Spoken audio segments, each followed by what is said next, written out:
The dead girl sat inside the glass display case, a pale and delicate curio placed on a shelf by a madman. In life she had been beautiful, with fine blonde hair and cobalt blue eyes. In death, her eyes pleaded for benediction, for the cold symmetry of justice. The last thing they had seen was a monster.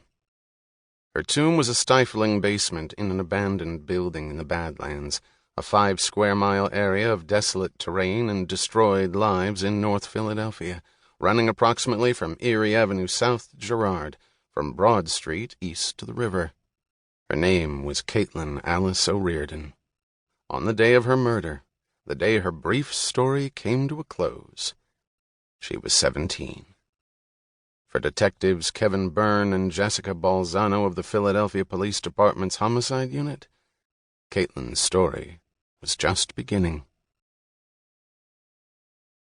There are 3 divisions in Philly homicide: the Line Squad, which handles new cases, the Fugitive Squad, and the Special Investigations Unit, which handles, among other things, cold cases. To the detectives of SIU, all of whom were members of the 5 Squad, an elite group of investigators hand-picked by the captain based on their abilities, their closure rates, and their investigative skills, a cold case investigation represented a second chance to right a wrong, an ultimatum to the killers who arrogantly walked the streets of Philadelphia, a statement that said the Commonwealth of Pennsylvania and the City of Brotherly Love were not done with them. The Caitlin O'Riordan investigation was the first SIU case for Kevin Byrne and Jessica Balzano. When the detectives arrived at the 8th Street address, there was no yellow tape ringing the property, no sector cars blocking traffic, none of the blue and white crime scene unit vans, no officer guarding the entrance, crime scene log in hand. All this was long gone. They had read the reports, seen the autopsy protocol, viewed the photographs and video, but they had not yet followed the path of the killer. Both detectives believed that their investigation would truly begin the moment they stepped into the room where Caitlin O'Riordan had been found. The building had been sealed 4 months earlier at the time of the initial investigation, the doors replaced and padlocked, the plywood over the windows secured with lag bolts. Originally a single-family row house, this corner building had been bought and sold many times. Its most recent incarnation was as a small grocery, a narrow slipshod emporium hawking baby formula, chips, diapers, canned meats, magazines, lottery dreams. Its stock in trade, its lifeblood, had been the holy trinity of crack addiction: chore boy scouring pads, disposable plastic lighters, and individually packaged tea roses.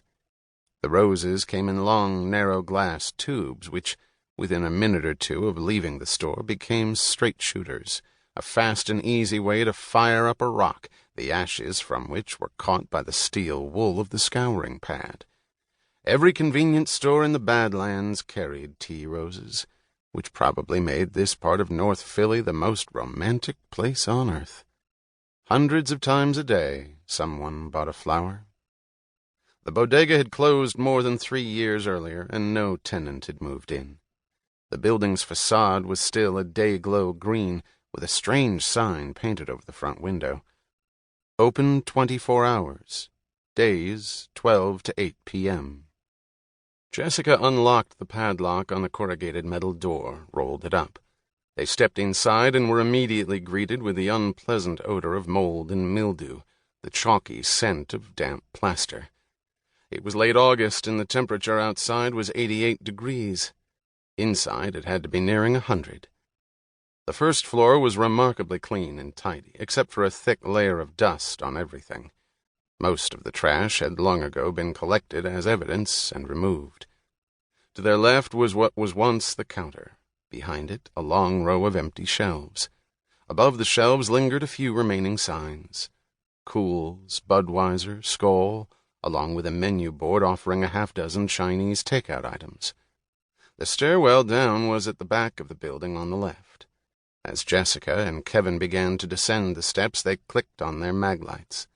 There was no electricity here, no gas or water, no utilities of any kind. Whatever thin sunlight seeped through the cracks between the sheets of plywood over the windows was instantly swallowed by the darkness. The room where Caitlin O'Riordan was found was at the basement's far end. Years ago, the small windows at street level had been bricked in. The gloom was absolute. In the corner of the room was a glass display case, a commercial beverage cooler used at one time for beer and soda and milk. It had stainless steel sides and stood more than 6 feet tall. It was in this glass coffin that Caitlin's body had been discovered, sitting on a wooden chair, staring out at the room, eyes wide open. She'd been found by a pair of teenage boys scrapping for copper. Byrne took out a yellow legal pad and a fine-point marker. Holding his flashlight under his arm, he made a detailed sketch of the subterranean room. In homicide work, the investigating detectives were required to make a diagram of every crime scene. Even though photographs and videotape records of the scene were made, it was the investigator's sketch that was most often referred to, even in the trial stage. Byrne usually made the diagram. By her own admission, Jessica couldn't draw a circle with a compass. "I'll be upstairs if you need me," Jessica said. Byrne glanced up, the darkness of the room a black shroud around his broad shoulders. "Gee, thanks, partner,"